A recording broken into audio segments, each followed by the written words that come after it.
Hello students. और आप लोगों के बीच में आज मैं फिर से एक सैंपल लेक्चर आप लोगों के लिए लेके आया हूँ। और सैंपल लेक्चर आप लोगों का, इसके पहले मैंने 4 लेक्चर डाल चुका हूँ। एक पहला लेक्चर जो है आपका वो आईसी इंजन के टॉपिक पे था, आईसी इंजन पे था, और मतलब इंटरनल कंबशन इंजन इंजन या अंतर्दहन इंजन पे था। दूसरा जो टॉपिक था वो हमारा सर्वेइंग के ऊपर था, जो आपसे जनरली पूछा जाता है। सर्वेइंग सर्वेइंग का लेवलिंग का एक चैप्टर होता है, जो कि हम लोगों ने सैंपल लेक्चर में डाला हुआ है। और आज हम लोग अपना कोई किसी और एरिया का एक सैंपल टॉपिक उठाते हैं। तो आज का टॉपिक मैंने डिसाइड किया है flow in open channel. Flow in open channel Hindi क्या होगी? खुले चैनलों में प्रवाह की हिंदी होगी खुले चैनलों में प्रवाह। तो आज का जो टॉपिक उठाया गया है वो है flow in open channel. Hindi है उसकी खुले चैनलों में प्रवाह। तो इस पर आज हम लोग का पॉइंट डिस्कशन का है। माइक लगाने के बाद थोड़ा वॉइस मेरी और बढ़ गई होगी, थोड़ा माइक नहीं था इसमें अभी तक लगा हुआ, तो हाँ ठीक, it's sound is very okay now. Okay, खुले चैनलों में प्रवाह।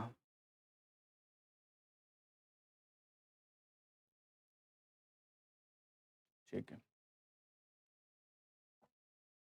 तो टॉपिक आपका क्लियर हो गया। अब देखिए, इस पर हम लोग मेन बात करने वाले हैं कि सबसे पहले टॉपिक को डिफाइन करना चाहिए। आप लोग को बताऊं कि कोई भी टॉपिक अगर बना हुआ है इंजीनियरिंग में, फ्लो इन ओपन चैनल या खुले चैनल में प्रवाह, कोई भी टॉपिक अगर बनाया गया है तो उसका नाम वही क्यों रखा गया ये जरूर सोचिए। तो यहाँ पर क्या है? खुला चैनल या ओपन चैनल। ओपन चैनल का मतलब क्या होता है? ओपन चैनल का मतलब क्या होता है? एनी चैनल, हिंदी बताऊंगा इसकी, any channel having its top surface open to atmosphere. Open to atmosphere, ठीक है। कोई चैनल जिसकी ऊपरी सतह, कोई भी चैनल जिसकी ऊपरी सतह सीधे सीधे वातावरण के संपर्क में हो, उसे ओपन चैनल कहेंगे या खुला हुआ चैनल कहा जाएगा। ठीक है, ये बहुत ही सिंपलेस्ट डेफिनेशन है ओपन चैनल। अब ओपन चैनल आपके पास एग्जाम्पल के तौर पर अपने घर के आसपास जो आपके यहाँ नालियां आपको दिखाई देती हैं, वो एक प्रकार का ओपन चैनल है। नहर आपको दिखाई देता है, वो एक प्रकार का ओपन चैनल है। तो जब ओपन चैनल के हम लोगों ने 2 एग्जाम्पल जान लिए, तो क्लोज चैनल के बारे में भी बात कर लेते हैं। भाई, क्लोज चैनल क्या होता है? क्लोज चैनल क्या होता है, या बंद चैनल? ठीक है। बंद चैनल का मतलब, सबसे पहले आप लोगों ने खुला चैनल, चैनल का मतलब होता है कि किसी, चैनल का मतलब होता है किसी पर्टिकुलर डायरेक्शन में कोई चीज अगर चल रही है तो उसे चैनलाइज कहा जाता है। चैनलाइज या एक ही दिशा में चलने वाली चीज कहा जाता है। उसी तरीके से बंद चैनल, बंद चैनल का मतलब कि जिसकी ऊपरी सतह वातावरण के संपर्क में ना हो। तो क्लोज चैनल का सबसे बड़ा एग्जांपल है पाइप फ्लो। पाइपों में जो फ्लो होता है या प्रवाह होता है, वो आपका क्लोज चैनल कहलाता है, क्योंकि इसमें कोई भी लिक्विड अगर पाइप के अंदर से होके बह रहा है, ये आपका मान लीजिए सैंपल है पाइप का, तो जिस समय ये पाइप के अंदर है उस समय ये वातावरण से संपर्क में नहीं है। लेकिन अगर कोई लिक्विड किसी नाली में या नहर में बह रहा है, तो नाली और नहर का लगभग आकार इस प्रकार का होता है, जिसमें हम इसको 3 डायमेंशनली बना सकते हैं कि भाई ऐसे करके लिक्विड आपका बह रहा है। तो नाली या नहर में बहने की स्थिति में ये क्या होगा? वातावरण के संपर्क में होगा, क्योंकि ऊपरी सतह अपनी आंखों से आप देख सकते हैं, लेकिन इस केस में पाइप फ्लो में नहीं देख सकते, या पाइपों में पानी अगर बहेगा तो पानी की ऊपरी सतह आपको नहीं दिखाई देगी, इसलिए ये क्लोज चैनल कहलाता है और ये ओपन चैनल कहलाता है। ओपन चैनल में हमारे जो सिलेबस में है वो ओपन चैनल के बारे में है। पाइप फ्लो के बारे में थोड़ी बहुत बातें हैं जो कि आप लोग आगे जब हम स्टडी कराएंगे आपको प्रॉपर बैच में, वहां पे इसके बारे में आपको डिस्क्लोज करेंगे। तो आइए देखते हैं इसमें और क्या चीजें हैं ओपन चैनल में। ओपन चैनल को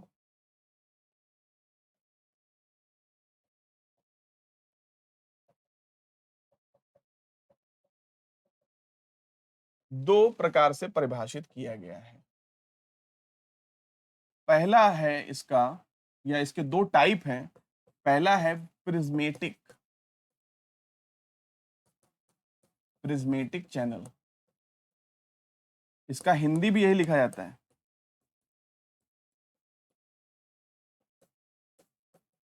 प्रिज्मेटिक चैनल।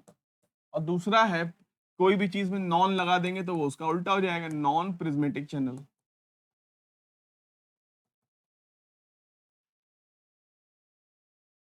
ठीक है, ये क्या हो गया, नॉन प्रिज्मेटिक चैनल।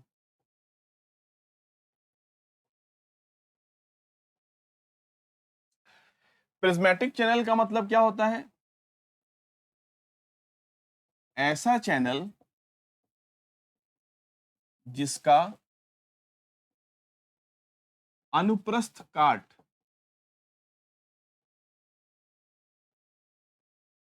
या जिसकी अनुप्रस्थ काट, या अनुप्रस्थ काट बोलिए या क्रॉस सेक्शन बोलिए, ठीक है, लंबाई के साथ कांस्टेंट, लंबाई के साथ कांस्टेंट या स्थिर रहती है, उसको क्या बोलते हैं, प्रिज्मेटिक चैनल। और अगर ऐसा ना हो, यदि क्रॉस सेक्शन, क्रॉस सेक्शन की हिंदी क्या होती है, अनुप्रस्थ काट, यहां पे बताया हुआ है। यदि क्रॉस सेक्शन लेंथ के साथ, लेंथ मतलब लंबाई, लेंथ के साथ बदल जाए तो कौन सा चैनल होता है, तो उसे क्या कहेंगे, नॉन प्रिज्मेटिक चैनल कहेंगे। तो ऑब्जेक्टिव का ये पॉइंट है, जनरली ये ऑब्जेक्टिव में अक्सर ये पॉइंट आपका आया हुआ है, इसको उसी तरह नोट कर लीजिएगा। ठीक है, कि प्रिज्मेटिक चैनल का कौन सा होता है, जिसमें लंबाई के साथ क्रॉस सेक्शन क्या होता है, चेंज नहीं होता है। और नॉन प्रिज्मेटिक चैनल का मतलब लंबाई की दिशा में, जैसे नाली जो है आपके घर के बाहर बनी है, तो नाली का लगभग जो क्रॉस सेक्शन होता है वो देखने में इस प्रकार का होता है, ऐसी होती है नाली। ठीक है, अगर थ्री डायमेंशनली बनाए तो नाली आपकी इस प्रकार से दिखाई देती है, ऐसे। और इसको आपस में मिला दीजिए, ऐसे ही होती है नाली आपके घर के आसपास जो बनी होगी, इसमें से पानी आपका प्रवेश करता है, एक एक से एक तरफ से नाली में पानी आपका एक तरफ से प्रवेश करता है, दूसरी तरफ से बाहर निकल जाता है। और मान लीजिए ये पानी की इसके अंदर ऊंचाई है ना, नाली के अंदर जो पानी की ऊंचाई है वो आप लोगों ने यहाँ पर ग्रीन कलर की लाइन से हमने शो करी है। और ये पानी इसी के अंदर, नाली के अंदर भरा हुआ है। ग्रीन वाली लाइन के नीचे क्या भरा हुआ है, पूरा पानी भरा हुआ है नाली के अंदर। और ये नाली का हम लोगों ने कुछ हिस्सा निकाला हुआ है। अब ये नहीं है कि नाली इतनी बड़ी, नाली जो है, कोई भी आपके घर के बाहर नाली है तो वो आपके काफी दूर से चली आ रही है और काफी दूर आगे तक जा रही है, लेकिन उसका एक छोटा सा हिस्सा हम लोगों ने यहाँ पर ड्रॉ किया है। तो यहाँ पर क्या हो गया कि पानी जो है नाली के अंदर, नाली का जो क्रॉस सेक्शन है ये किस आकार का है, तो देखिए ये ऐसे करके अगर आप कट कर देंगे तो ये रेक्टेंगुलर आकार का है। रेक्टेंगुलर मतलब आयत जैसा है। ये कैसा है, आयत के आकार का है। लगातार ये आयत जैसे आकार का बना हुआ है। और नाली में अगर लंबाई की दिशा में बढ़ेंगे तो लगातार इसका क्रॉस सेक्शन हर जगह पे कैसा है, आयत के आकार का है। हर जगह पे इसका अनुप्रस्थ काट कैसा है, आयत के आकार का है। इसलिए ये क्या कहलाएगा, प्रिज्मेटिक चैनल कहलाएगा। लेकिन अगर ये आयत के आकार का ना होता तो ये नॉन प्रिज्मेटिक चैनल कहलाता। ठीक है, और इसके पहले वाले स्लाइड में हमने आपको बताया कि ओपन चैनल कौन सा चैनल होता है, जिसका जो ओपन अपर सरफेस होती है वो ओपन टू एटमॉस्फेयर होती है, ओपन जिसकी ऊपरी सतह सीधे वातावरण के संपर्क में रहती है। तो this one also a objective point, ये भी एक ऑब्जेक्टिव का पॉइंट है कि ओपन चैनल का मतलब जिसकी ऊपरी सतह किसके संपर्क में है, वातावरण के संपर्क में है। अब आते हैं इस पर कि इसके मुख्य टॉपिक के ऊपर कि इसमें मेन जो है इसका आकर्षण बिंदु कौन सा है ओपन चैनल के अंदर। ओपन चैनल में सबसे ज्यादा पूछा जाने वाला है उसको बोलते हैं most economical channel section. Most economical channel section Hindi क्या होगी? अधिकतम मितव्ययी, मितव्ययी मतलब कम खर्च, अधिकतम मितव्ययी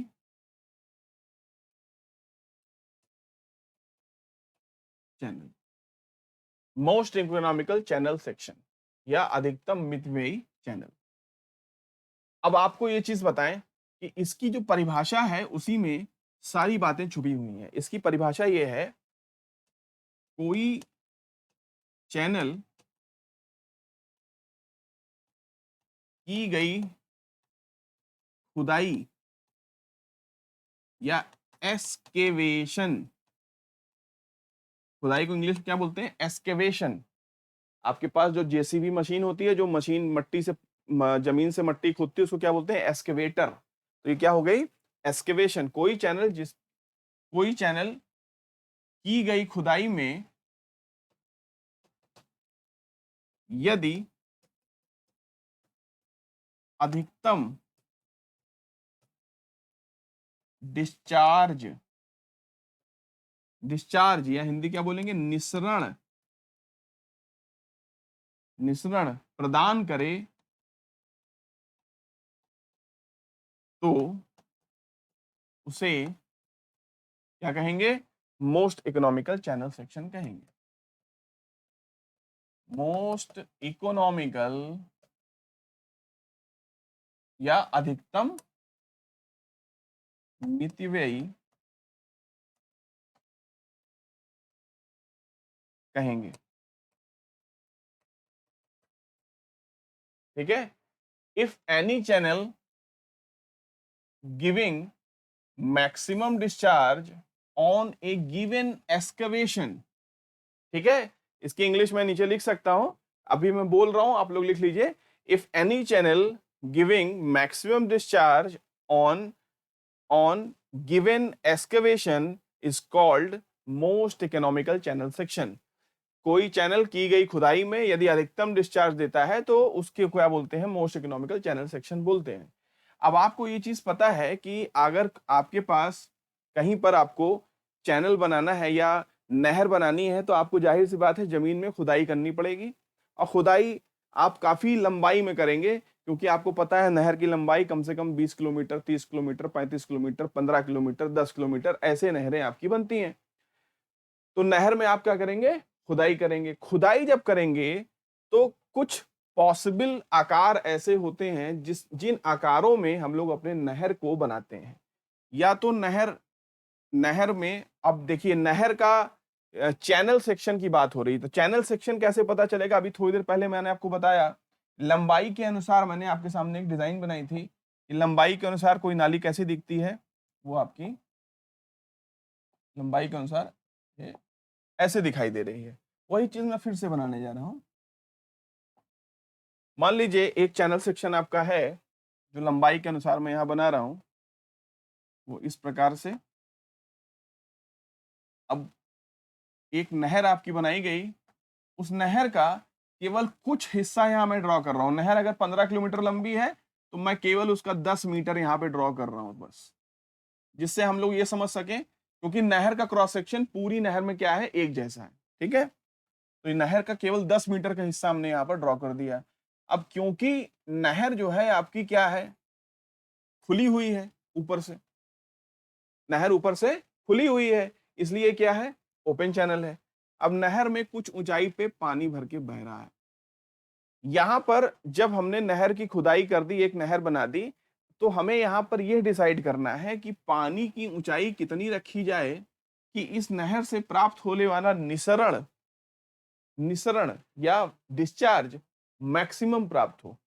क्योंकि आपको यहाँ पर जो नहर होती है उसमें अगर आप पानी की ऊंचाई घटाए बढ़ाएंगे तो निसरण का मान चेंज होगा। अगर ये इस प्रकार की नहर है जो लंबाई के अनुसार, इसका क्रॉस सेक्शन देखिए हर जगह पे कैसा है, रेक्टेंगल है। रेक्टेंगल का मतलब यहाँ पर अगर नहर को देखें कैसा दिखाई दे रहा है, क्रॉस सेक्शन रेक्टेंगल दिखाई दे रहा है। हालांकि ऊपरी सतह जुड़ी हुई नहीं है, लेकिन ये देखने में कैसा है, रेक्टेंगल जैसा। अब लंबाई की दिशा में आगे बढ़िए, किसी भी जगह पर देखिए नहर का क्रॉस सेक्शन कैसा है, रेक्टेंगल के आकार का है। हर जगह पे नहर कैसी है, रेक्टेंगल के आकार की है। इसका मतलब क्या हो गया, ये एक रेक्टेंगुलर रेक्टेंगुलर चैनल वाली नहर है, या क्या बोलेंगे, ये एक आयताकार चैनल वाली नहर है। ठीक है, आयताकार चैनल वाली नहर है या रेक्टेंगुलर चैनल वाली नहर है। तो इसमें आप पानी जितना भर के बहाएंगे, इस नहर में अगर आप पूरा पानी भर के बहाते हैं, मान लीजिए आपने पूरी नहर को पूरा भर दिया, इस नहर को आपने पूरा भर दिया यहां से यहां तक, क्योंकि नहर में आप इतना ही पानी मैक्सिमम भर सकते थे, आपने पूरा पानी भर के बहाएंगे तो आपको कितना डिस्चार्ज मिलेगा। नहर में अगर आप कुछ ऊंचाई तक पानी भर के बहाएंगे तो आपको कितना डिस्चार्ज मिलेगा। उद्देश्य हमारा ये है कि अगर हमने नहर में यहाँ पर नहर के आधार की जो चौड़ाई है मान लीजिए वो बी है, और नहर से बहने वाले पानी का जो ऊंचाई है मान लीजिए वो वाई है या डी है, मान लीजिए पानी की ऊंचाई है डी, तो यहाँ पर कितना पानी हम भर के बहाएं कि हमको नहर से बहने वाला पानी क्या प्राप्त हो, मैक्सिमम प्राप्त हो। तो ये हमारा जो है डिसाइड करेगा कि मोस्ट इकोनॉमिकल चैनल सेक्शन हमारा कौन सा होगा। ठीक है, तो इसके लिए हम लोग यहाँ पर मोस्ट इकोनॉमिकल चैनल सेक्शन में हमारा उद्देश्य क्या है कि हम डिस्चार्ज को क्या कर रहे हैं, अधिकतम बनाने की कोशिश कर रहे हैं। तो सबसे पहले हम ये समझ लेते हैं कि भैया डिस्चार्ज क्या होता है। ठीक है, ये रेक्टेंगुलर चैनल जैसे मैंने डिजाइन किया ऐसा ही आप ये भी डिजाइन कर सकते हैं। अगर आप इसको ऐसा बना दें, ठीक है, और लंबाई की दिशा में आगे बढ़ जाएं,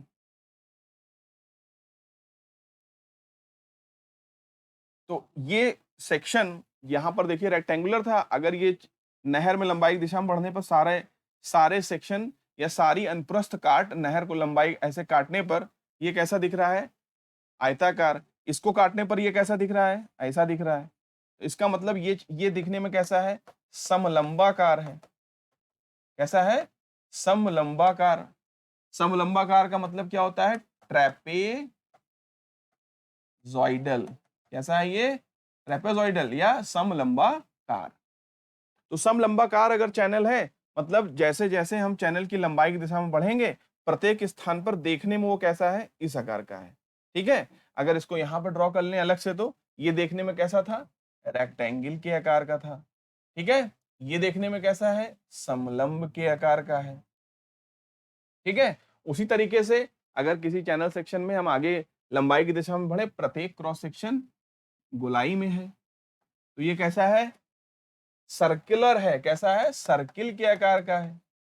ये कैसा था, कैसा था, ये समलंब था, समलंब या ट्रैपेजॉइडल था।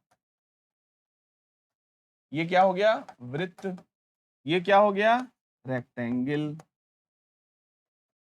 रेक्टेंगल या आयत। तो ये आयताकार हो गया, ये समलंबाकार हो गया, ये सर्कुलर हो गया। अगर ये ऐसा दिखता तो ये कैसा दिख रहा है, एक त्रिभुज के जैसा। ठीक है, तो ये कैसा हो गया, ट्रायंगुलर या त्रिभुज, त्रिभुजीय, त्रिभुज या त्रिभुजीय। मतलब ये चैनल सेक्शन इतने प्रकार से हम लोगों ने अपने इंजीनियरिंग में ओपन चैनल में डिजाइन किए हैं। नहर एक बहुत ही एसेंशियल पार्ट है, बहुत ही जरूरी पार्ट है सिंचाई का, इसलिए ये क्वेश्चन आप लोगों से हमेशा एग्जामिनेशंस में, कई बहुतेरे एग्जामों में ये ऑब्जेक्टिव के तौर पे आपसे पूछा गया है। सब्जेक्टिव पेपर जब हुआ करता था तो वहां पर भी ये डिटेल में लिखने के लिए भी आता था। तो ये आपका हो गया मोस्ट इकोनॉमिकल चैनल सेक्शन, जिसमें हम लोगों ने ये पढ़ा अभी तक कि चैनल सेक्शन के आकार 4 प्रकार के पॉसिबल हमारे सिलेबस में बताए गए हैं। सर्कुलर, ट्रायंगुलर, समलंब या आयत या ट्रेपेजॉइडल या रेक्टेंगल। ठीक है, और ये चारों चैनल सेक्शन खुदाई के पश्चात इसमें हम पानी कितना भर के बहाएं, इस बात पे ये डिपेंड करेगा कि पानी इस चैनल से कितना अधिकतम हमें प्राप्त हो सकता है। मैक्सिमम डिस्चार्ज की स्थिति में जितना गहराई का पानी भर के हम इस चैनल में बहा रहे होंगे, वही इसकी मोस्ट इकोनॉमिकल डायमेंशन या मोस्ट इकोनॉमिकल विमाएं या अधिकतम मितव्ययी विमाएं कहलाएंगी। ठीक है, तो हम लोग इस पर आते हैं कि हम लोगों का उद्देश्य क्या है इस मोस्ट इकोनॉमिकल अधिकतम मितव्ययी चैनल सेक्शन से अधिकतम डिस्चार्ज प्राप्त करना। तो सबसे पहले हम लोग इस पर आते हैं कि भैया डिस्चार्ज होता क्या है। तो आइए इस पर आते हैं, डिस्चार्ज होता क्या है। डिस्चार्ज या निसरण, डिस्चार्ज या निसरण। निसरण का फॉर्मूला होता है Q बराबर A इंटू वी। Q बराबर A इंटू वी। अब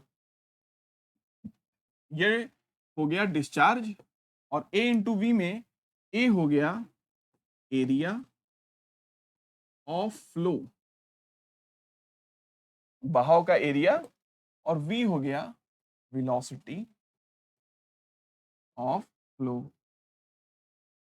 तो चलिए इसी बात पे अब ये हो जाए, इसकी यूनिट क्या होगी। तो एरिया ऑफ फ्लो, एरिया की यूनिट क्या होती है, मीटर स्क्वायर।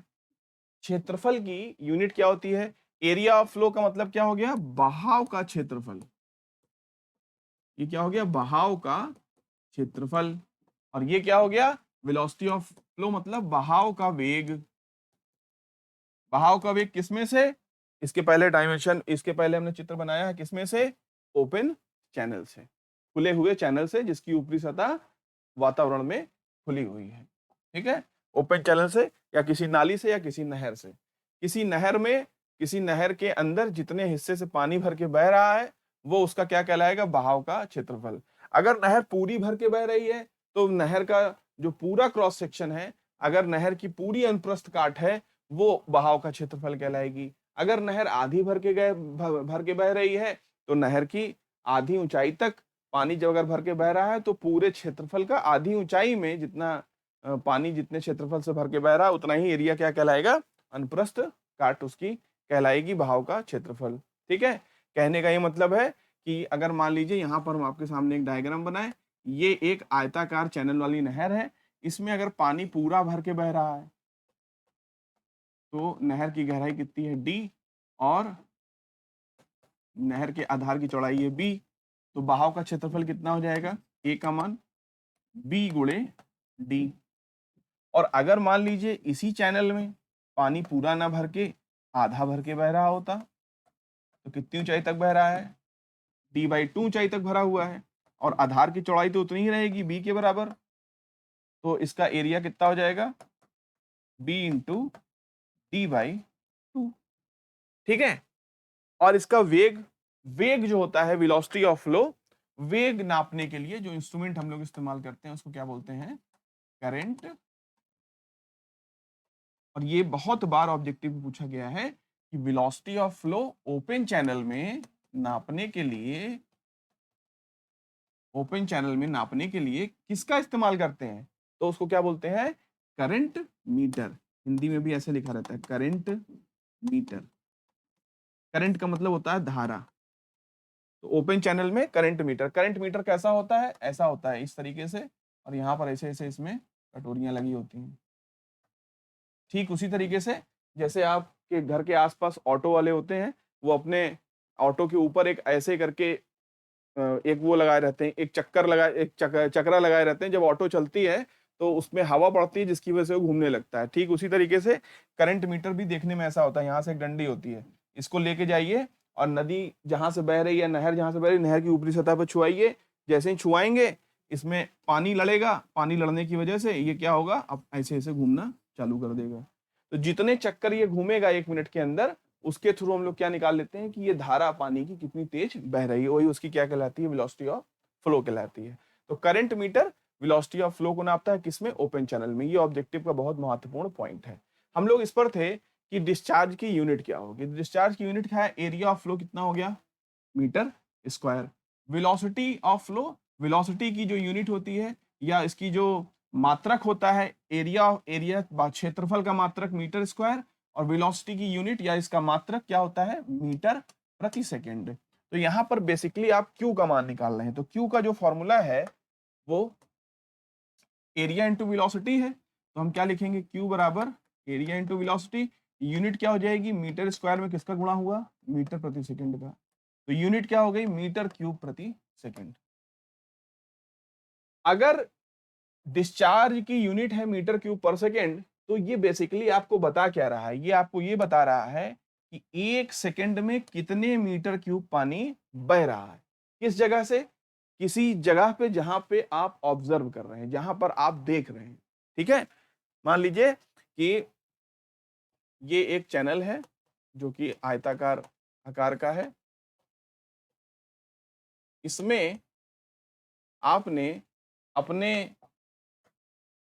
अपने आप को ये सोचा कि मैं केवल इस वाले सेक्शन पर ही ध्यान दूंगा कि यहां पर क्या हो रहा है। वैसे तो ये चैनल बहुत बड़ा है, ठीक है, ऊपर से खुला भी हुआ है, लेकिन आपने क्या सोचा कि इस वाले सेक्शन पर हम ध्यान दें। तो इस वाले सेक्शन पर अगर आप क्यू का मान निकालेंगे तो 1 सेकंड में कितने मीटर क्यूब पानी यहां से आता है और आगे की तरफ बढ़ जाता है। ठीक है, इसी को क्या बोलेंगे हम लोग, क्यू का मान बोलेंगे। क्यू का मतलब हो गया निसरण या डिस्चार्ज। डिस्चार्ज किसमें निकालते हैं, मीटर क्यूब पर सेकेंड। मीटर क्यूब किसकी विमा होती है, आयतन की। आपको पता है आयतन बराबर लंबाई गुणे चौड़ाई गुणे ऊंचाई, और अगर आप उसका वैल्यू निकालेंगे तो क्या निकलेगा, लंबाई गुणे चौड़ाई गुणे ऊंचाई की मात्रक क्या निकलेगा, मीटर क्यूब। मीटर क्यूब प्रति सेकंड, 1 सेकंड में कितना आयतन आपका किसी एक अनुप्रस्थ काट के किसी एक जगह से बह जाता है, उसे क्या बोलते हैं हम लोग, निसरण बोलते हैं। ठीक है, एग्जाम्पल आपको दिया कि अगर मान लीजिए इसी सेक्शन की आप बात करें या इसी अनुप्रस्थ काट पर जो हो रहा है इसी की बात करें, तो इस अनुप्रस्थ काट पर इसके पहले से जितना पानी यहां पहुंचेगा और उसके बाद इसके आगे जितना बढ़ जाएगा, इसी काट काट के ऊपर हम लोग हर चीज को निकालेंगे और क्यू का मान बता देंगे। तो अब आते हैं इस पर कि क्यू का मान अधिकतम हमें कैसे प्राप्त होगा। उसके लिए हम यहाँ पर एक फॉर्मूला और लिखेंगे जिससे आप लोगों को चीजें और क्लियर होना स्टार्ट हो जाएंगी। देखिए,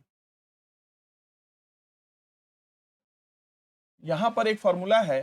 पहला तो आपने लिखा था Q बराबर A इंटू बी। यहां पर यह चीज पता चल रही है कि जो डिस्चार्ज है या जो निसरण है वो एरिया या क्षेत्रफल, वेलोसिटी या बहाव के वेग के ऊपर डिपेंड करता है।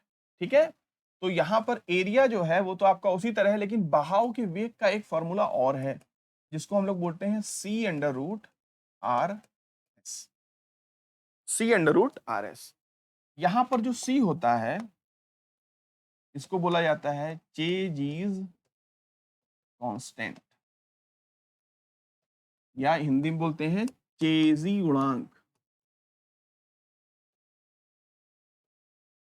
और आर को बोलते हैं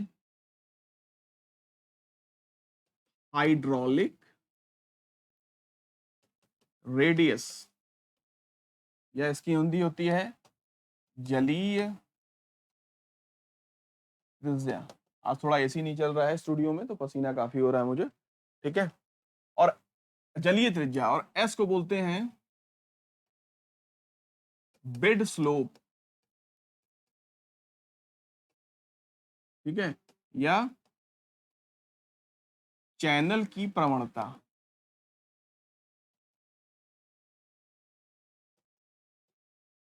एस को बोलते हैं बेड स्लोप या चैनल की प्रवणता। ये बहुत ही इंपॉर्टेंट फॉर्मूला है जिससे वेलोसिटी डिसाइड करी जाती है। चेजियस कांस्टेंट जो होता है ये आपका सतह पर निर्भर है, सतह पर निर्भर होता है। ठीक है, या सतह पर निर्भर या surface dependent, it is surface dependent. सतह पर निर्भर है। सतह का मतलब कि किस सतह से आपका पानी होके बह रहा है। अगर आपने एक नहर को बनाया, उस नहर को आपने क्या किया कि कच्चा छोड़ दिया, तो मतलब जो भी पानी बहेगा वो मिट्टी की सतह को छूते हुए बहेगा। अगर आपने नहर को पक्का बना दिया या नहर की लाइनिंग कर दी, तो नहर का पानी पक्की सतह से छूते हुए बहेगा।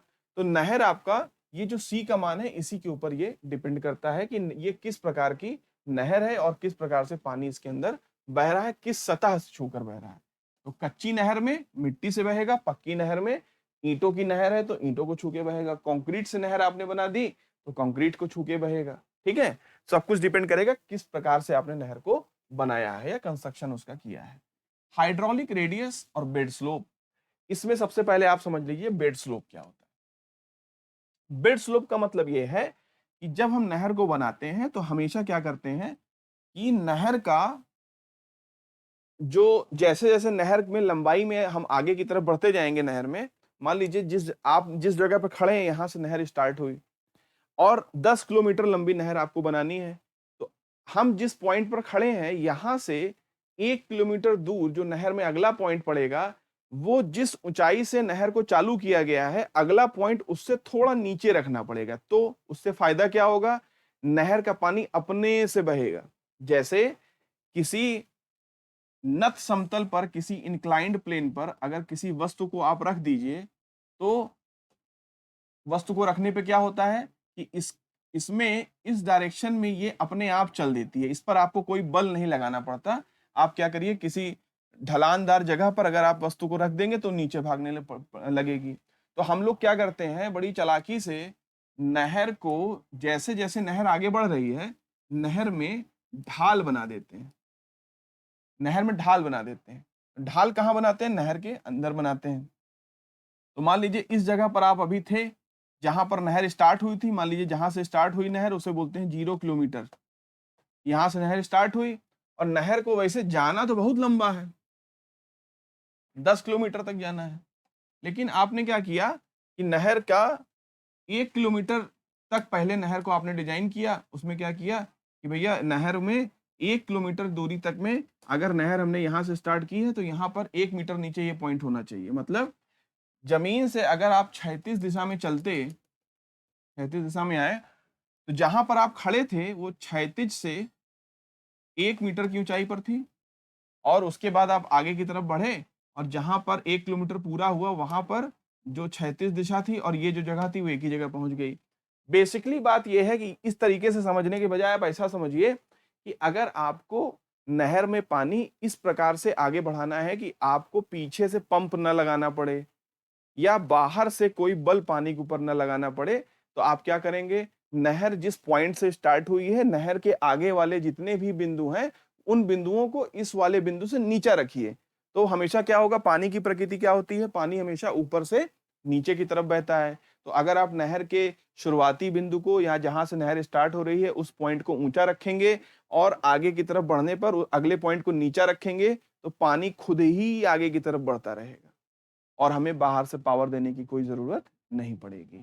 ठीक है, और नहर अगर खुद ही पानी आगे की तरफ बढ़ेगा तो हमें क्या होगा, हमें इसका फायदा ये मिलेगा कि हमें अलग से पावर देने की कोई जरूरत नहीं है। इसलिए नहर के आधार में या नहर के ये जो आधार है इस पर हम लोग क्या बना देते हैं, इस आधार को ढालदार बना देते हैं। ढालदार बनाने का मतलब उसमें बेड स्लोप दे देते हैं या चैनल में क्या दे देते हैं, प्रवणता दे देते हैं। जहां पर भी ढाल होगी वहां क्या होगा, प्रवणता होगी। प्रवणता की वजह से पानी खुद ही आगे की तरफ बढ़ता रहेगा। अब आते हैं इस पर कि हाइड्रोलिक रेडियस क्या होती है। ये एक बहुत ही इंपॉर्टेंट पार्ट है, हाइड्रोलिक रेडियस। तो इसको हम लोग हाइड्रोलिक रेडियस को यहाँ पर ही इसको भी डिस्कस कर लेते हैं। इसको थोड़ा सा मिटा दें। हाइड्रोलिक रेडियस की जो डिफिनीशन है उसको बोला जाता है ए अपॉन पी। ए का मतलब हो गया, आपको पहले मैंने बताया, बहाव का क्षेत्रफल या एरिया ऑफ फ्लो, और नीचे पी का मतलब होता है वेटेड पेरीमीटर, या इसको हिंदी में बोलेंगे, वेटेड पेरीमीटर को क्या बोलेंगे, भीगी परिमाप, भीगी परिमाप। तो भीगी परिमाप और बहाव का क्षेत्रफल, इसके थ्रू हम लोग आर का मान निकालते हैं। आर का मान निकालते हैं तो इसका कैलकुलेशन कैसे किया जाता है उसका एक छोटा सा एग्जांपल मैं आपको बता रहा हूं। मान लीजिए ये एक आयताकार चैनल है। इस आयताकार चैनल, इस एग्जांपल को बहुत ध्यान से देखिएगा। इस आयताकार चैनल की गहराई है डी और ये ओपन चैनल है। देखिए ऊपरी सतह क्या है, आसमान में खुली हुई है। और आयताकार चैनल का मतलब कि ये चैनल केवल एक उसका सेक्शन बनाया गया है। वैसे तो ये चैनल देखने में कैसा है, इस आकार का है। ऊपरी सतह मिटा दे रहा हूं। इसके पहले भी मैंने इसका 2-3 बार बना चुका हूं इसको, फिर से इसको देख लीजिए। आयताकार चैनल देखने में तो ऐसा है कि लंबाई की दिशा में ये हमेशा क्या बना हुआ है, आयताकार क्रॉस सेक्शन इसका हमेशा बना हुआ है। ठीक है, हर जगह पर ये कैसा देखने में है, आयताकार। जैसे जैसे आप लंबाई की दिशा में बढ़ेंगे वैसे वैसे हर जगह पे ये आपको आयताकार दिखाई देगा। तो इसका किसी एक जगह से हमने क्या किया, किसी एक जगह पर इसका अनुप्रस्थ काट कैसा है देखने में, तो ऐसा है। अनुप्रस्थ काट की ऊंचाई है डी और इसके आधार का जो दूरी है या जो चैनल का जो आधार है वो है बी। तो यहाँ पे आपने लिख दिया बी। अब यहाँ पर दो स्थितियों में हम लोग यहाँ पर कैलकुलेट करेंगे कि हाइड्रोलिक रेडियस या जलीय त्रिज्या इसकी कितनी है। पहली कंडीशन ये है जब चैनल पूरा भरा हो।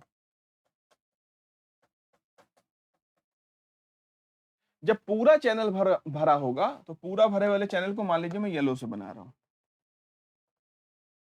तो जब चैनल पूरा भर के बह रहा है तो हम लोग को यहाँ क्या निकालनी है, बहाव का क्षेत्रफल बटे वेटेड पेरीमीटर। भीगी परिमाप, भीगी परिमाप का मतलब वह हिस्सा चैनल का जिस पर पानी छू के बह रहा है।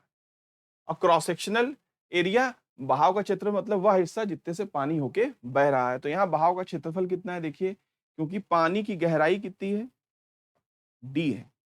पानी कितना भर के बह रहा है, पूरा भर के बह रहा है। तो क्षेत्रफल कितना हो जाएगा बहाव का, पानी की गहराई कितनी हो गई डी और आधार की चौड़ाई कितनी हो गई बी। तो क्रॉस सेक्शनल एरिया कितना हो गया, डी इंटू बी, या डी को बी से गुणा कर दिया गया। अब आते हैं इस पर, ये तो हो गया बहाव का क्षेत्रफल। हाइड्रोलिक रेडियस और जलीय त्रिज्या किसका किसका अनुपात है, बहाव का क्षेत्रफल और वेटेड पेरीमीटर का। तो वेटेड पेरीमीटर P या भीगी परिमाप P, ये कैसे निकलेगा, तो वेटेड पेरीमीटर निकालने के लिए देखिए क्या करेंगे। पानी कितने से होके बह रहा है, इस सेक्शन से होके बह रहा है। वो इस चैनल की कौन कौन सी भुजाओं को छू रहा है, तो एक भुजा तो ये वाली हो गई जिसको पानी छू रहा है ये, दूसरा किसको छू रहा है, इसे, तीसरा किसे छू रहा है, इसे। कई लोग ये सोचेंगे कि ये क्रॉस सेक्शन देखने में बी इंटू डी है तो इसको भी जोड़ लें, लेकिन ऐसा नहीं है, क्योंकि ये चैनल क्या है, ऊपर से खुला हुआ है। तो ऊपर तो कोई भुजा ही नहीं है। अगर ऊपर कोई भुजा नहीं है तो इस केस में क्या हो गया कि ये चैनल केवल D plus B plus D, मतलब डी डी दो बार हो गया और एक बार बी, इतने ही क्षेत्र को छू के क्या है, बह रहा है। तो भीगी परिमाप का मतलब जितने से पानी छू के बह रहा है। तो पानी कितने से छू के बह रहा है, डी, डी मतलब यहां हो गया।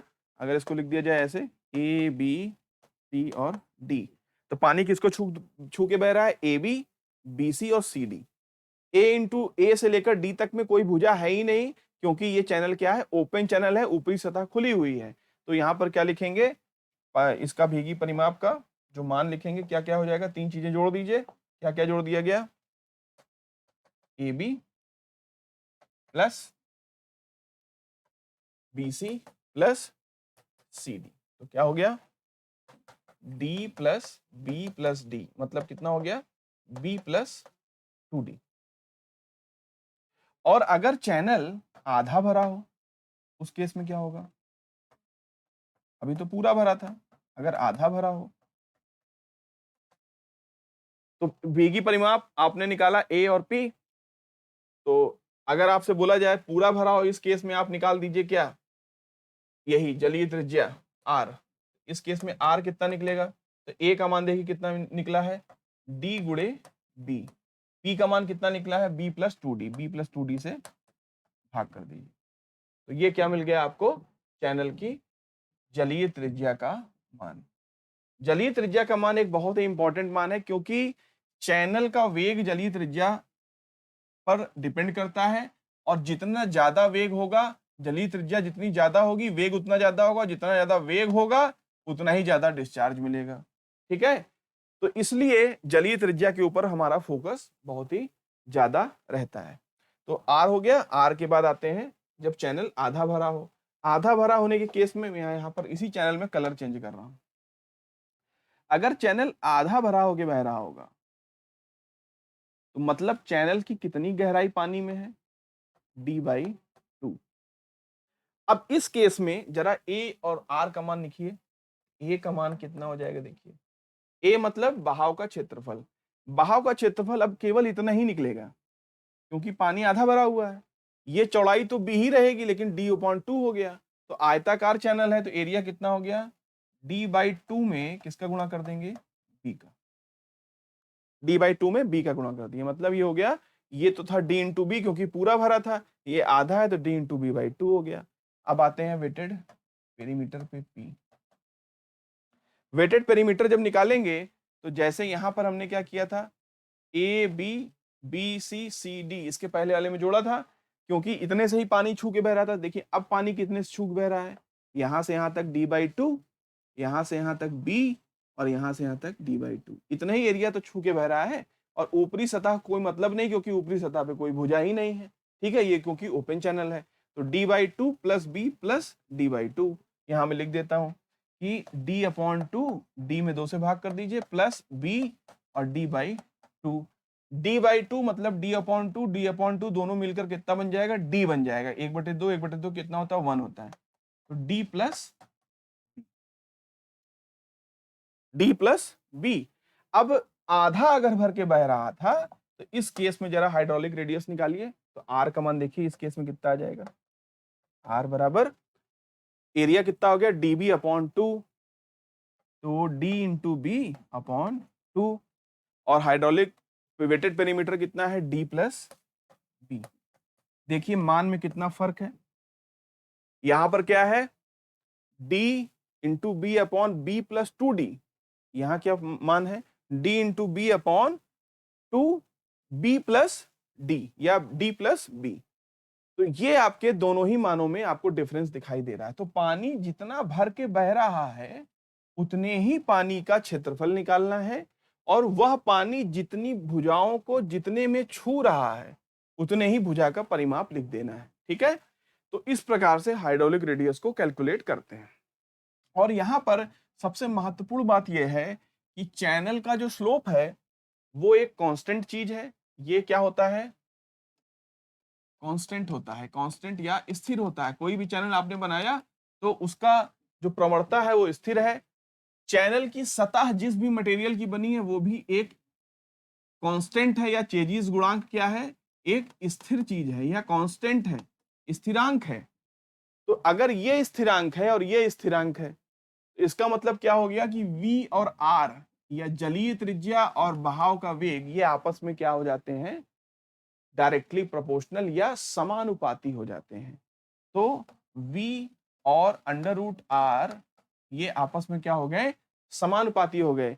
मतलब जलीय त्रिज्या का वर्गमूल वे बहाव के वेग के क्या हो गया, समानुपाती हो गया। या velocity of flow is directly proportional to √² of hydraulic radius. तो ये भी एक ऑब्जेक्टिव का बहुत ही महत्वपूर्ण बिंदु है, इसको भी आप अपनी बुक में नोट करके रखिएगा। ठीक है, अब हाइड्रोलिक रेडियस और वेग आपस में अगर कनेक्टेड हैं तो अगर जितना ज्यादा हाइड्रोलिक रेडियस होगी, आर का मान जितना बढ़ाएंगे वेग का मान उतना ही ज्यादा बढ़ेगा। हम यहाँ पर सिंबल का इस्तेमाल कर रहे हैं। इंक्रीज का मतलब होता है बढ़ाने का मतलब होता है एरो ऊपर दिखाइए। अगर आर का मान बढ़ाएंगे तो यह क्या दिखाता है, अगर कहीं पर ऐसे सिंबल बना हो, ऐसे जो अभी मैंने बनाया, इसका मतलब होता है इंगित करता है। यदि आर का मान बढ़ाएंगे तो यह क्या इंगित करता है कि वेग का मान भी बढ़ेगा। और वेग का मान अगर बढ़ेगा तो आपको पता है कि फॉर्मूला क्या है मेरे भाई, फॉर्मूला है डिस्चार्ज बराबर एरिया इंटू वेलोसिटी। डिस्चार्ज बराबर एरिया इंटू वेलोसिटी। और अगर वेलोसिटी का मान बढ़ेगा और फिर से एरिया क्या है, एक कांस्टेंट है। आपने अगर किसी नहर को बनाया है तो उसका जो क्षेत्रफल है, पूरा जो क्षेत्रफल है नहर का, अगर आपने नहर को बी और डी के माप का बनाया तो ये तो क्षेत्रफल चेंज होगा नहीं। तो नहर का जो क्षेत्रफल है, जितने से पानी होके बह रहा है, मान लीजिए पूरा भर के बह रहा है तो पानी कितना है, डी इंटू बी, आधा भर के बह रहा है कितना है, D by two into B. दोनों ही का में एरिया क्या हो गया है, कांस्टेंट चेंज हो गई। इसका मतलब कि वेग जितना बढ़ाएंगे डिस्चार्ज उतना ही ज्यादा बढ़ेगा। तो डिस्चार्ज का मान बढ़ाने के लिए वेग हमको क्या होगा, बढ़ाना होगा, और वेग का मान बढ़ाने के लिए हाइड्रोलिक रेडियस को बढ़ाना होगा। और हाइड्रोलिक रेडियस को बढ़ाने के लिए किस चीज को बढ़ाना या घटाना होगा, ध्यान दीजिए। हाइड्रोलिक रेडियस का फॉर्मूला मालिक क्या है, बहाव का क्षेत्रफल बटे वेटेड पेरीमीटर। तो हाइड्रोलिक रेडियस हमको ज्यादा कैसे मिलेगी, क्योंकि ए क्या है, स्थिर है। मतलब बहाव का क्षेत्रफल क्या है, स्थिर है, या क्या है, कांस्टेंट है, या ये क्या है, स्थिरांक है। बहाव का क्षेत्रफल एक स्थिरांक है। देखिए बहाव का क्षेत्रफल एक कांस्टेंट है या स्थिरांक है। बहाव क्यू मतलब डिस्चार्ज या निसरण, ये किस पर डिपेंड कर रहा है, वेग पर। वेग कैसे ज्यादा होगा, जब हाइड्रोलिक रेडियस या जलीय त्रिज्या को ज्यादा करेंगे। जलीय त्रिज्या कैसे ज्यादा होगी, तो जलीय त्रिज्या के फॉर्मूले पे ध्यान दीजिए, आर बराबर ए अपॉन पी। इसमें ए क्या है, कांस्टेंट है, इसका मतलब जो भी डिसाइड करेगा ये पी करेगा। तो पी का मतलब क्या हो गया कि यदि वेटेड पेरीमीटर को मिनिमम किया जाए, यदि पी को घटाया जाए, क्योंकि पी किसमें है, ये अंश है, ये हर है। तो किसी संख्या में हर में अगर पी है तो पी का मान घटाएंगे तो आर का मान बढ़ेगा। तो अगर पी का मान घटाएंगे तो आर का मान क्या होगा, इंक्रीज होगा। तो ये एक ऑब्जेक्टिव पॉइंट हुआ। आप लोग इंजीनियर हैं इसलिए ऐसे नोट किया करिए। मतलब P का बगल में एरो नीचे लगी, इसका मतलब क्या हो गया कि यदि P को डिक्रीज करेंगे या P को घटाएंगे, तो अगर ऐसे सिंबल बना, इसका मतलब क्या हो गया, इंगित करता है। यह क्या इंगित करता है कि R का मान क्या होगा, बढ़ने लगेगा। ठीक है, तो यहां से आपको क्या पता चला कि R का मान अगर हम लोग बढ़ाने लगे तो उसके लिए P का मान को घटाना पड़ेगा। तो रिलेशन क्या बना, देखिए बड़ा बेहतरीन रिलेशन यहां पर निकल के आया। उस रिलेशन को मैं यहीं पर लिखूंगा। ठीक है, अब देखिए बहुत बेहतरीन रिलेशन निकल के आया। अगर वेटेड पेरीमीटर या भीगी परिमाप का मान घटाएंगे, भीगी परिमाप का मान घटाएंगे तो क्या बढ़ेगा, हाइड्रोलिक रेडियस बढ़ने लगेगी। यदि हाइड्रोलिक रेडियस बढ़ने लगेगी तो क्या बढ़ने लगेगा, वेग बढ़ने लगेगा। और अगर वेग बढ़ने लगेगा तो क्या बढ़ने लगेगा, डिस्चार्ज बढ़ने। तो ये सारी चीजें एक साथ बोल सकते हैं आप। भीगी परिमाप को घटाने पर जलीय त्रिज्या बढ़ती है, जिसकी वजह से बहाव का वेग बढ़ने लगता है, जिसकी वजह से डिस्चार्ज या निसरण का मान बढ़ना प्राप्त हो जाता है। और इसी तरह से वेटेड पेरीमीटर या भीगी परिमाप के अलग अलग मानों के लिए हमको अलग अलग डिस्चार्ज प्राप्त होता है। और जिस मान पर डिस्चार्ज अधिकतम प्राप्त होता है उस जगह पर ही हम लोग क्या नोट कर लेते हैं कि पानी कितनी गहराई से बह रहा है और बहाव का क्षेत्रफल क्या है। इस पर हमें क्या पता चल जाता है कि हमारा जो अधिकतम मितव्ययी चैनल है या अधिकतम मितव्ययी जो हमारा नहर है उसका जो चैनल है, जो अधिकतम मितव्ययी की कंडीशन में या मोस्ट इकोनॉमिकल कंडीशन में उसकी विमाएं क्या हैं। ठीक है, तो वो हम लोग यहाँ पर इसके अगली क्लास में आपको मैं बताऊंगा कि मोस्ट इकोनॉमिकल चैनल सेक्शन या अधिकतम मितव्ययी चैनल सेक्शन में जो विमाएं होती हैं वो कितनी कितनी आपकी प्राप्त होती हैं। ठीक है, तो यहां तक उम्मीद करता हूं आप लोगों को ये वीडियो बहुत ही जबरदस्त लगा होगा। इसमें मैक्सिमम चीजें हमने आपकी कवर करी हैं, फ्लो इन ओपन चैनल से लेकर कि उसे फ्लो इन ओपन चैनल कहते किसे हैं, उसके बाद कि फ्लो इन ओपन चैनल कहते किसे हैं, उसके बाद कि फ्लो इन ओपन चैनल को कितने प्रकार के होते हैं। उसके बाद हम लोग आगे बढ़े हैं इस पर कि ओपन चैनल का मोस्ट इकोनॉमिकल चैनल सेक्शन का कॉन्सेप्ट क्या होता है। फिर आगे बढ़े हैं इस चीज पर कि इकोनॉमिकल जो चैनल सेक्शन है उसमें बहाव का क्षेत्रफल और क्यू का जो फॉर्मूला है वो किस लिए बनाया गया है। फिर हम लोग आगे बढ़े हैं इस चीज पर कि यहाँ पर हमारे पास क्या है कि क्यू बराबर एवी में किस प्रकार से हमारी भीगी परिमाप होती है, भीगी परिमाप का जलीय त्रिज्या से या हाइड्रोलिक रेडियस से या वेटेड पेरीमीटर का हाइड्रोलिक रेडियस से क्या रिलेशन है। एरिया ऑफ फ्लो कांस्टेंट है और डिस्चार्ज से उसका क्या रिलेशन है, वेलोसिटी ऑफ हाइड्रोलिक रेडियस का क्या रिलेशन है। और हाइड्रोलिक रेडियस कैलकुलेट कैसी करी गई है, इन दो कंडीशन में, अगर एक आयताकार चैनल में पानी पूरा भर के बह रहा हो और यदि आधा भर के बह रहा हो। तो ये आपके पास एक बहुत ही कलेक्टिव कॉन्सेप्ट है जो कि इसका है, और इसमें कम से कम आपके 10 से ज्यादा ऑब्जेक्टिव पॉइंट थे शुरू से लेकर अंत तक, जो मैंने आपको बीच बीच में बताया कि ये एक ऑब्जेक्टिव का पॉइंट है, ये ऑब्जेक्टिव का पॉइंट है। जैसे इसी पेज में कम से कम 5 ऑब्जेक्टिव पॉइंट हैं, एक तो दो तो आपके यही हो गए, आधा और पूरा भरा है, एक ये हो गया आर और वी का रिलेशन, एक हो गया क्यू और वी का रिलेशन, एक हो गया ये टूरा स्टेटमेंट, एक रिलेशन ये हो गया कि पी का मान घटाने पे आर आपका बढ़ता है। तो इस प्रकार से आपके पास कांस्टेंट का, और चेजिस कांस्टेंट, चेजी गुणांक किस पर निर्भर करता है, सरफेस पर। जिस सरफेस पर या जिस प्रकार की नहर आपकी है, कच्ची नहर है तो कच्ची सरफेस है, पक्की नहर है तो पक्की सरफेस है। ठीक है। बेड स्लोप, बेड स्लोप एक कांस्टेंट चीज होती है, स्थिर होता है। और बेड स्लोप का मतलब क्या हो गया, जिस बिंदु पर आप खड़े हैं नहर में, अगर यहां से जहां पर आप खड़े हैं यहां से नहर स्टार्ट हो रही है, तो आगे वाले सारे बिंदुओं को अपनी ऊंचाई से नीचे रखिए तो पानी स्वयं ही आगे बढ़ेगा, इसीलिए बेड स्लोप बनाया जाता है। ठीक है। तो ये हो गया टोटल आपकी क्लास की समरी, जो कि आज आप लोग को पढ़ाया गया था। उम्मीद करता हूं आपको क्लास समझ में आई होगी, और इसके आगे आने वाली क्लास में मैं आपको ये बताऊंगा कि चैनल सेक्शन की वह कौन सी विमाएं हैं जिस पर हमें मैक्सिमम फ्लो प्राप्त होता है, जिसे हम मोस्ट इकोनॉमिकल चैनल सेक्शन की डायमेंशन या विमाएं कहते हैं। Very very thank you for watching this video, and I welcome you again in the class and the story and glory of agricultural engineering. Bye bye, Shabba Khair.